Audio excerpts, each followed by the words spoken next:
Welcome to another episode of the Hospitality Mentor Podcast. And today I'm very excited to have Mauro Pinho, Vice President of Sales and Marketing at the Acqualina Resort. Mauro, welcome to the show. Thank you. Thank you very much, Steve. Thank you for having me here. Yeah, absolutely. And I was excited. I came in unannounced to your resort a couple of weeks ago to do the 50 hotels and 50-day challenge. And I got to say, your team was on point. So Oh, congratulations for that.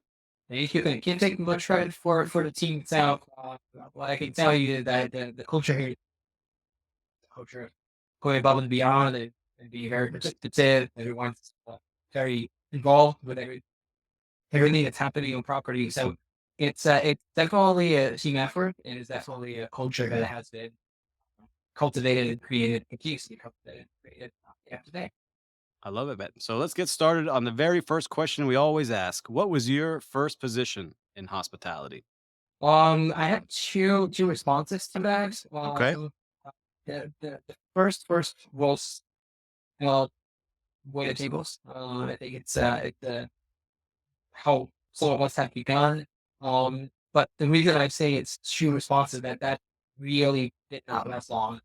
It was necessarily the what I consider my first hospitality experience per se. Right? So I started there. Then I did a couple of jobs after that, related to essentially design and music position. But I ended up as a sales manager for the Fasano Hotel, my first real hospitality position. Fasano Hotels in Sao Paulo, which at the time was the only Fasano property. I think 8 properties around South America and New York City. But that was oddly my first position, which I know that the sales manager had first position. It's interesting. Um, yeah, it was even more interesting how I ended up getting the position. I studied business management, where the emphasis of hospitality, but in reality, I was not sure if hospitality was for me. Was something, but again, as I say, I wanted to be a musician. So the reason that I did business management and hospitality is largely to do with my mom, and she always did hospitality. It's something that's going to be there forever. You want to be a musician, fine, but you have to have it. So I went to school for that, and in my searches, who I wanted to become and what is it that I wanted to do in my life. I had a girlfriend at the time. She worked at the gym, and one of her people that she was training, who was the director of sales and marketing at the hotel of the Fasano Hotel. And I was brought up in Brazil, but I was also brought up in Canada. So part of my childhood was actually in Montreal, which means that Wow. and yeah, it's a mix. I tell you, the very mixed childhood. But the byproduct of that is that Portuguese and it's French as well. And his gentleman, his Dominic, a big friend of mine till today. He's French, and she thought that we would do well together. She knew that I was trying to find a place to learn, but I didn't know why. She was very convinced that going to hospitality was going to work for me. So one day, she actually printed a CD bag. She made it, and she put it into this gym bag. And a month later, I got this call from this person that it was on, which I didn't know. He needed to go and seek for a job that I had no idea what it was. Followed an industry that even though I had gone to college for, I really didn't know. So it was completely out. And ended up having a great conversation with Don and his team. We met a couple of times, and one day he said, "Do you want to come and join the team as the sales manager?" I think to this day, whenever I tell the story, I get surprised. And I back then, Yeah. that was just so funny because I really didn't know much about it. But he had a faith that I was be able to talk to people, be able to, I guess, at the end of the day, defend the guy's proposition. I had always been very passionate about it. That I would put my mind into. So I think he saw that in me, and Yeah, that was That's amazing. So first job, sales manager at Fasano Hotels.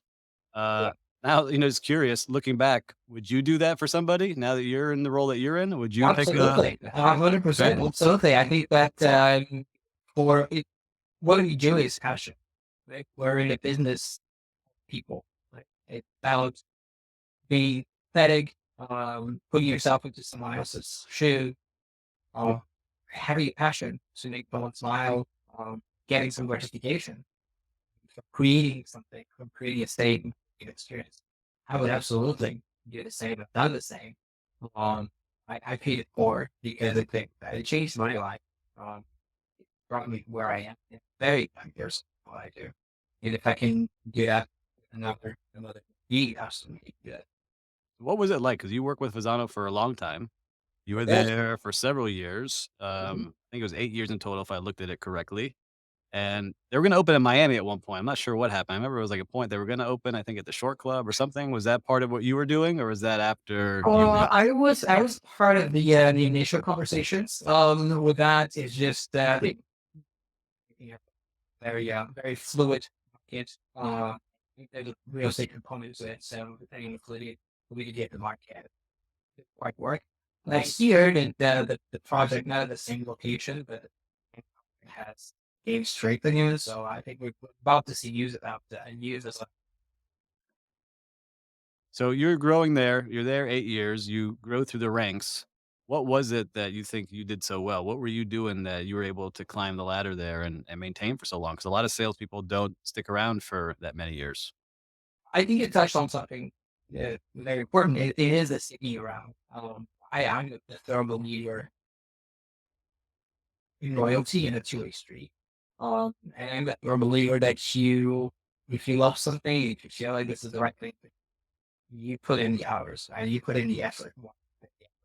So I think one of the things that got me to where I am to be successful in a position is to go up in that position is that I've always wanted to do just a little bit more than what I was the job description was. I always did really interested in how it get made, like, how does the revenue management work, how does marketing work, how does reservation work. So I would never really shy away from any challenges or I conquered. It was I wasn't a good person. I was a here. So I was responsible for just to get cats for training.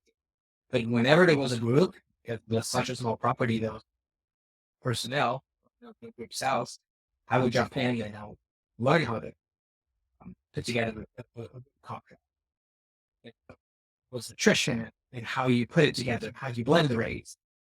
Same thing for revenue management. It was such a small property that there was no revenue manager at it. But my knowledge was from the airline industry, which come up with a revenue management come the 70s. So I was always very curious how could I generate some value to the hotel by just being curious, right? And just sticking around, just trying to do something and talk around it, try to implement my idea on their or just to try to communicate what I had in mind to the ones that be able to implement that idea. And that's contagious. I feel like if you love what you're doing, add ideas. Of course, there's a lot of experience and things that you don't know, no concept that you're not really aware of. But the fact that you're there and you're wanting to contribute, you're sticking around, provided, of course, that there's, and there's that the two-way loyalty that you're there. You become an curious contribute. So I think that that's one of the things that kind of shaped my career, especially in those earlier days, was being there, participating, having ideas. Some of it stuck, I didn't, but it was quite clear for everyone involved that I wanted the business to do well. Felt good when the business did well. I felt right. Hey, this is beneficial for both parties. I think that's great advice for especially anyone in any level is really putting that effort. Is there someone that kinda sticks out in your mind that, like, if you were to point, like, right away, like, that person really helped me? Was there, like, someone who kinda guided you along as you were growing within the company? Well, they were bad, a lot. They kind of still to this day, talking about mentorship, is still. or I still first person, still someone that I can easily call instead of left a message and he get there. So I still look very much to up to him for guidance. And there was a former CEO at the Fasano. He was Alwyn Police. A great person with a great personality, also incredibly open and available in that position to be able to share. It was very analytical, someone very curious, very good with numbers. So, Dominic was always very emotional, very slighter. That, that guy. Whereas Paulo was a little bit more composed and a little bit more cool. And that duo worked very well for me. They helped me to kind of tap into both sides of my own side, the emotional commitment, and also my rational, cold, analytical side. So yeah, so those two, but there are many more. Because I was, as you said, he was eating a half Yeah. years. We're not going to make anyone feel bad. He's Yeah, just the first one that came to for mind. sure, for sure. All the Well, you do it. Look, you're there. You are promoted up the ranks. You become associate director of sales and marketing for Fasano. All things are firing on all cylinders. But then a big, interesting change comes. Not only do you leave the city, but you leave the company. How does that happen? Because that seemed to be a pretty big change, especially for like other listeners out there. How did that happen? it was difficult. It happens. It's probably the hospitality, right? Hospitality, especially in luxury, is a very small relationships, and regardless of position you're in, really is it's more like a system in which you here likely if it is something that you want, I think that you can explore other locations. And I always want to explore other places. Having been brought up into different countries, it was always part of my DNA to explore the world a little bit. And that was relationship. We created relationships. We never always did bridges. Never ever burned them, especially well, it is Chicago shit. I said it's so just small. So that was a key relationship. It was a key relationship that I developed with someone that was exhausted. Still very good friend to this day. Um, we bonded. We talked about many things while I was at the Lugano, and every time that I was coming to Miami for sales calls, he still lives here. And we would go for a meal and just talk about maybe everything. And because it was a Star Wars, one day there was an opportunity that appeared at the St. Louis Harbor, and it was to take care of the Latin American fields. So 100% completely fixed to what I was doing at the time. Right. And because the relationship was existing, that was relationship, you can say, so you're not just say you should apply. And as I said in the beginning, it was hard because of the loyalty.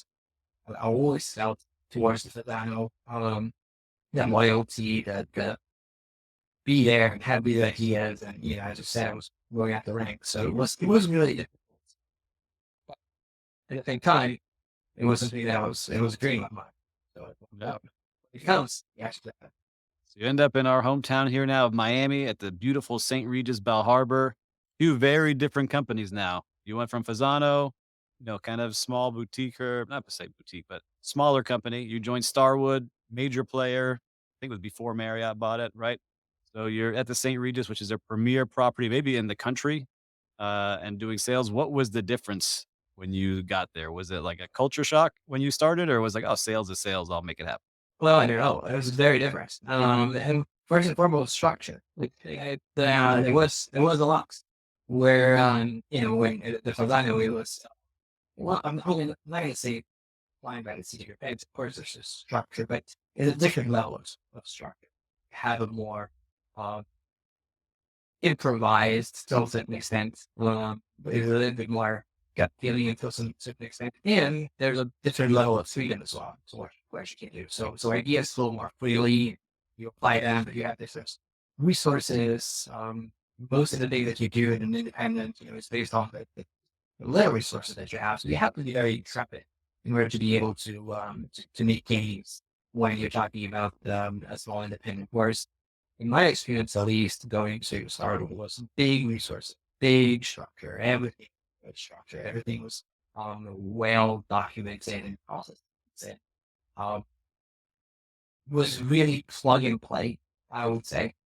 At the same time, there were growing pains because I was so accustomed to just having these great ideas, changing, that we should do this, that, and because of the structure, right? Because it is such a big conglomerate, and the necessity of keep control, the cultural structure for me was mostly all of these great ideas that I wanted together. That was they were respectfully walked. Well, you have other ways of doing things. So here's a toolkit. Here's the toolkit. So for me, it was only a difficult, for sure, but still, No, and I've been there. I've worked at different hotels, different sizes, and I started to get more entrepreneurial at certain hotels that were independently owned, and I love that vibe. And then I would go to another more structured hotel, and it was just like that. Like, oh, that's cute, Steve, but that we don't do that. That's not how it works. Let's shut that idea down. But thank you for bringing it to the table. So for people out there, how do they decide hotels like that? 'Cause that's hard. Sometimes they see a nice job, big name, good money, city they want to go to, but sometimes it that's can be a grind. How would you advise somebody that's maybe looking at that decision right now? I think it's very important for you to know yourself. It's very important for you to know what you because you want to be happy in what you do. This is that industry. It's a job that requires you to have your heart in it. It's very hard to do it successfully just being passive. So you have to know what is it that works for and what makes you happy at the end of the day. Right? So it's not about always the title, it's not about the city, not necessarily about that job also fulfills your own personal need, your professional needs, and how you are able to work your talents and get back home again. They feel that you haven't have had it. So it's really important to think about that whenever opportunities arise, and you also have that conversation. This is who I am. This is what I like.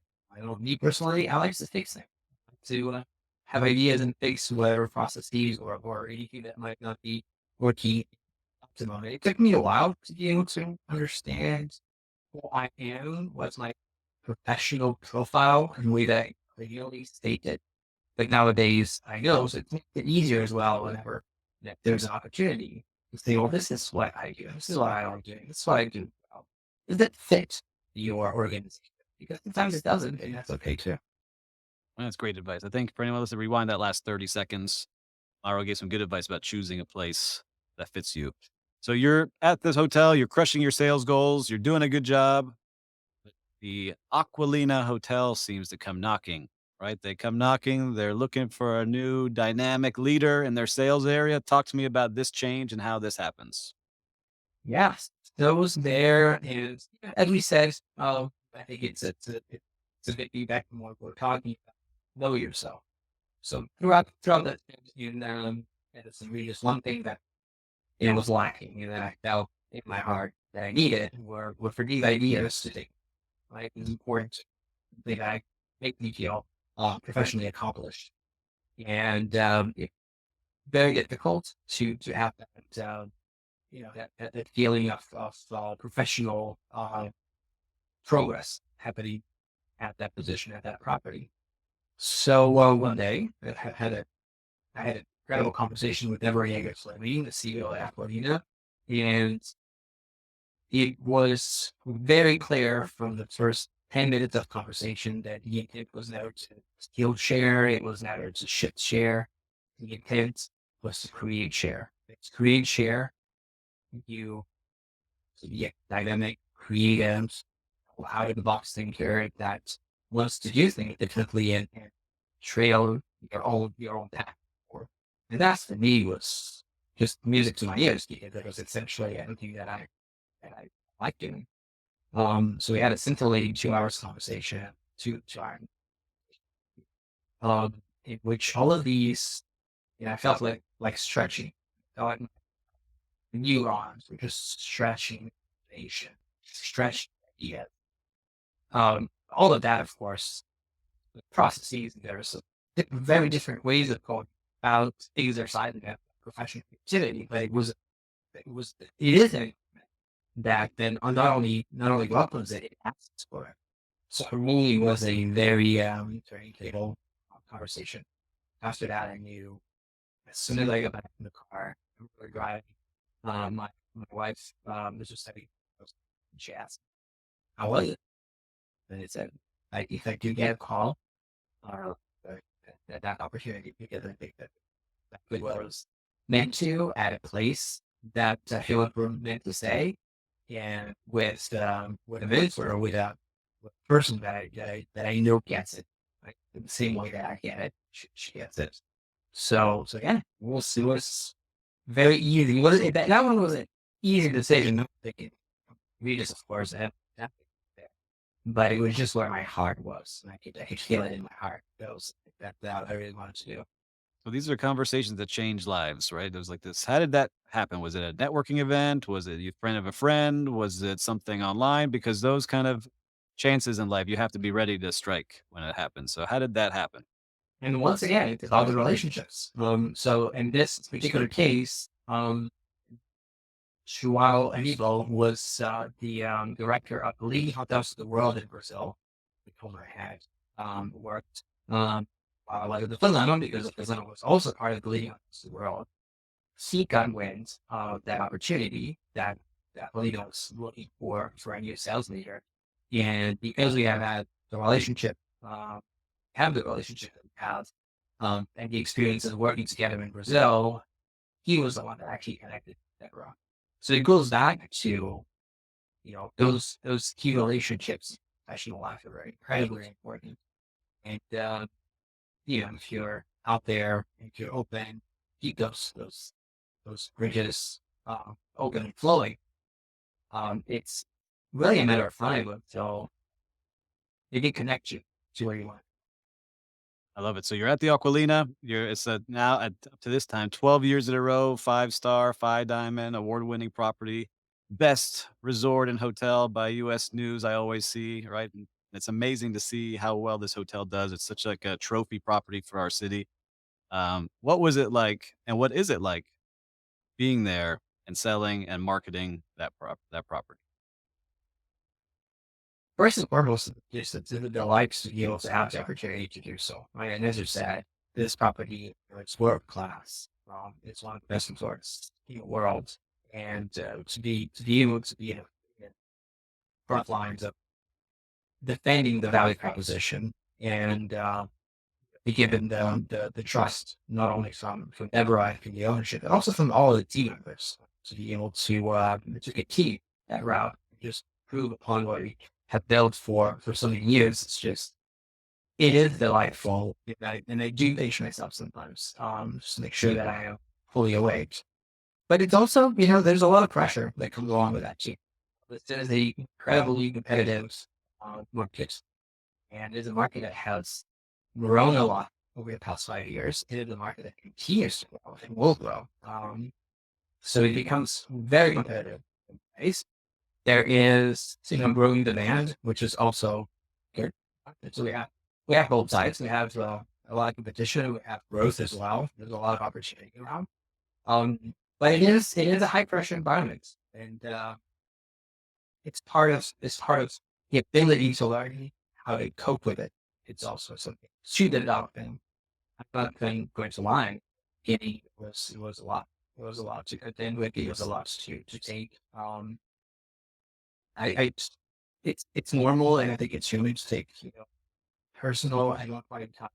So there's also are good. There's also not good necessarily taken on a personal level, and it takes a little time to be able to separate things from your personal journey to professional journey. And yes, there is some overlap, but I needed to. It took me a little bit to be able to separate the two, pressure where it is, and then the ecstasy where it is.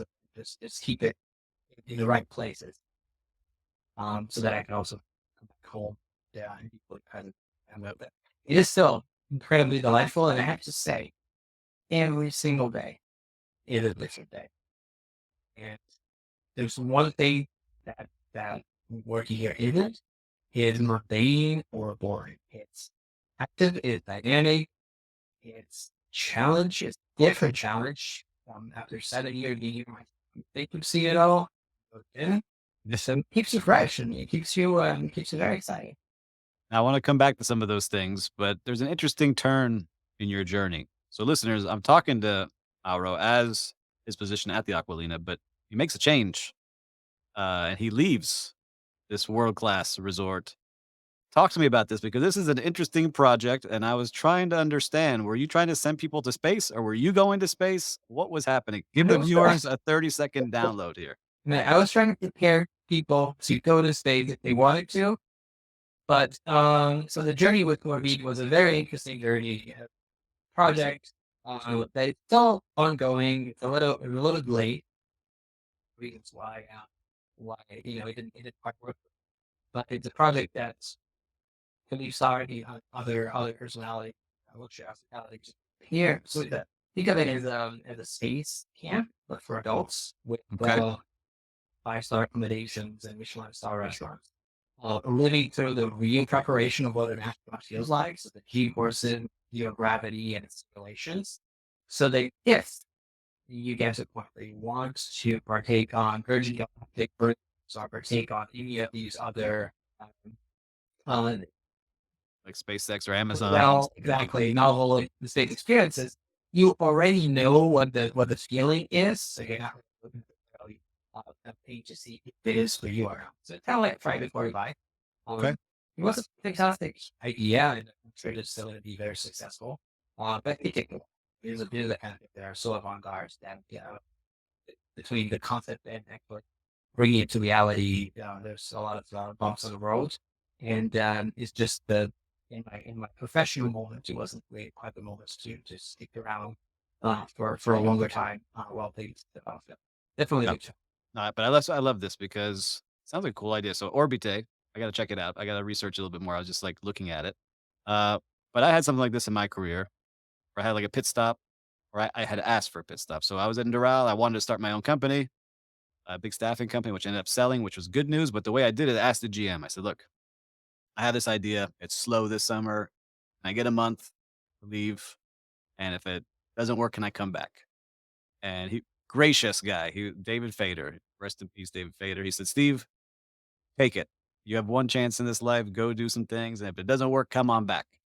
Was this kind of like that, or was this like, "Where are you going? You're going to space camp, and then you're gonna come back." How was that for you? The arrogance in which Deborah and the team welcomed that change, I think, will forever be in my heart because it was a simple. Everyone was very curious. Actually, what is it What do you again? do? Where the state? Uh, but with open arms. And this was very It's much amazing. setting me off with good vibes and good energy. And, yeah, so much so that of course I returned. It did great, but yeah, I think everyone was very contributed to the idea um, thinking of corporate outings in the facility when it opened. So yes, I think that's a part of what we've been talking about here today, right? These are those bridges that you build and you keep building because they're not incredibly bridges. Well, it's a great thing because a lot of people don't have that chance. So it's amazing. It shows how hard you worked and how much that hotel that you work with now loves you and respects you because they welcomed you back. And now I want to talk just a little bit of getting in the weeds a little bit because you're the first person really from the sales and marketing side that we've had on the podcast. Usually a lot more operations. So when you're selling this hotel, like world class, I wanna talk about conferences because 'cause we've had a lot of people talk about conferences, and, like, some conferences are not very good, others are doing well. Are you a believer in going to conferences, or is it changing in the world right now where it's more online and inviting people to the property, or is it multi-pronged? I mean, maybe not one answer, but how do you feel about conferences right now? I think that is very important. Again, we are in a business that is people. It is about relationships. Selling is about relationships. At this level, it is not a we're not selling. We're selling experience. And part of the experience is having someone at the other end that is able to fulfill the experience. So if you're talking about a conference and it's a B2B, it's travel agents, travel advisors, and hotels that come together. I have an experience that I know very well. Your TN, high luxury, personalized, small, boutique experience that I know we can deliver.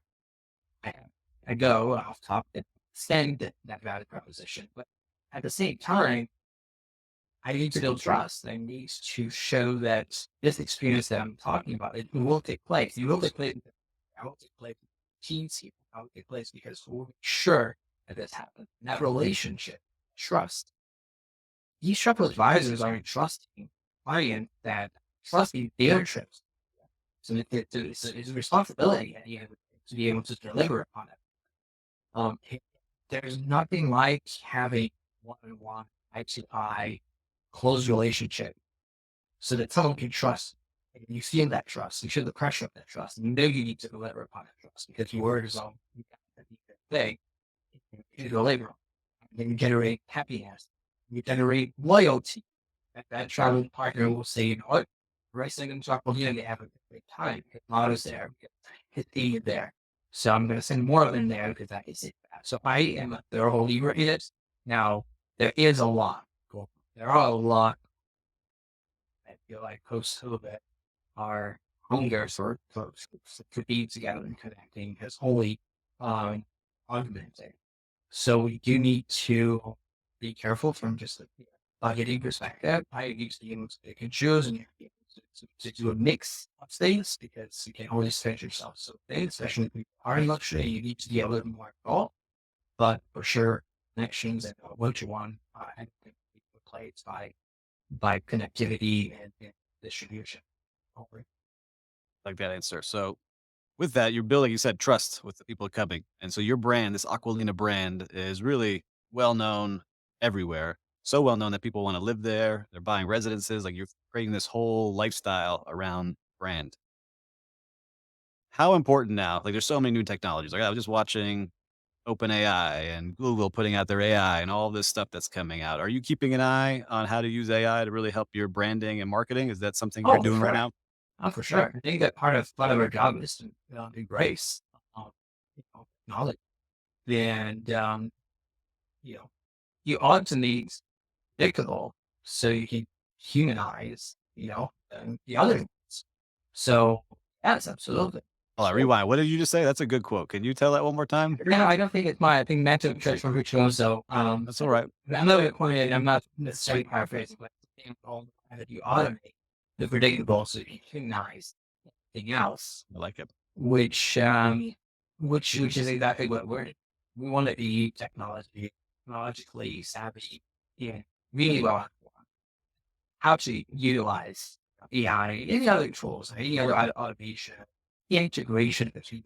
I am personally very involved because as we were talking about in the beginning of it, the function sales and marketing in my mind, it's beyond the sales, it's beyond, what is social media and social marketing. It's really about the customer journey because customer journey is marketing. Customer journey is sales. If you have a happy customer that has had a great relationship with the brand, any point, upper funnel, lower funnel, purchase, post sale, if the happy consumers come back and we have 50% repeat guests because we're very integrated into all that. So I think we need to embrace technology and again, know how to use it in the smartest of way so that we then have that and use that time to actually build those relationships to generate that value of the trust, the passion, you able to communicate that, have the time to be able to deliver upon that,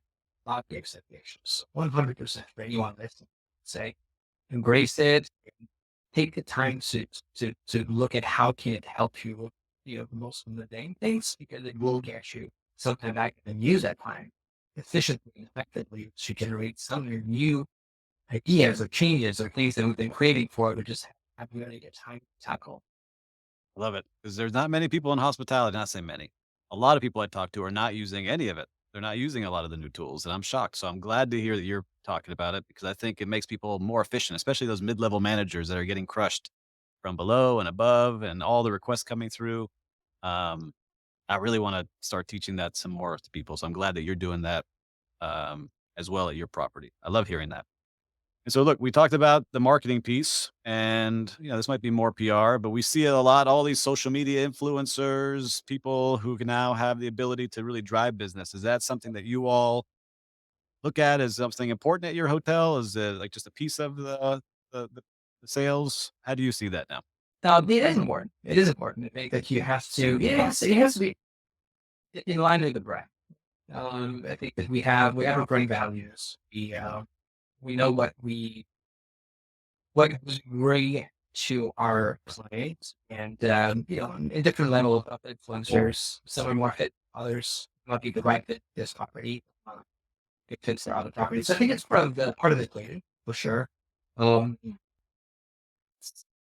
we, as far as ambassadors and sort of influencers, so um, a lot of that is like travel community for us. So we do have, some ambassadors of the brand that are travel advisors or older travel agencies. They do advocate for us very much. So it's some of it is on the right consumer public arenas such as our social media, but some of it is also from a Canadian perspective. So that those are the two part of the response or two elements that we are without position. And it's just attitude so our distribution to our strategies.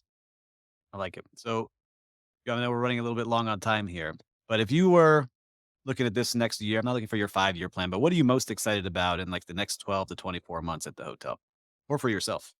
I'm very excited with some renovation that we're actually working on. We're redoing our fitness center.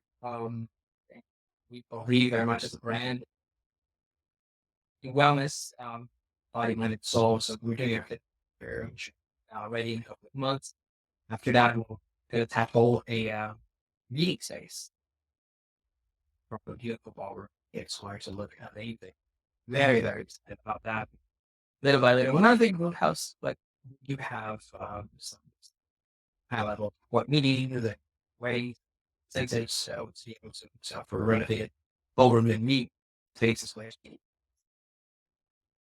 bar, and a renovated restaurant space. So there's some very interesting and exciting changes happening on property, and so I'm very looking forward to that, and I'm looking forward to the rest of the year too. We have we're looking at the year so far. We can see, as I said, the demand, the interest for Miami show. It's super exciting to see, right? Especially say peaks of COVID and Europe online, that the interest for eating to offer had diminished. If anything, it had increased. So quickly, very much just said that as one of the main travel destinations and beach destinations in the world. So that's very exciting. You have at the year end, and even better 2025. They're all the products already. Very much in I would say. That's very exciting. All right, now I have to come back and check out the property once the renovations are done. Because the property is already beautiful, so I'm excited to see how that enhances everything. All right, Mauro. So if you had young Mauro, no sales experience, walking into your office today, becoming a sales manager, what advice are you giving him today about this industry? Um, it's about people. It's about your love for people and keeping your um, keep wearing your heart and when you sleep as it relates to that. So remember, it is about every single hospitality professional. You're the one that make this incredible industry happen day after day. Everyone in hospitality is incredibly important. Every position, everyone that you cross paths with, are contributing to making dreams come true and making people happy. Your the technical, the skill set, um, what you know, the make sure, cause and effect, those types of things you will get to know, you will learn, you will make mistakes. But at the end of the day, it's the people. So be part of this, listen, contribute, as long as you remember at your heart that it is the people that are around you, and when you have your own team members that you give those chances, you open the door, you allow everyone to have an idea, everyone to contribute. That's how you make a positive mark, and that's how you grow in this industry. So just keep that in mind. You also go on this. Love it. I love it, Mauro. Great advice to young Mauro coming up the ranks. Mauro, you gave some great advice, great stories. If somebody wanted to connect with you, what's the best way for them to do that? Sure. Well, I can reach it, send me an email at Mauro, Mauro dot Pino, Pinho at Aqualina.com. And also, if you want to use that acquisition, feel free to call us at Acqualina Resort on Instagram, because there's always some great news in there. Look forward to hear from anyone. I love it. Well, Mauro, very grateful you spent this time with us, and we appreciate you joining. And a pleasure. Thank you so much for having me here.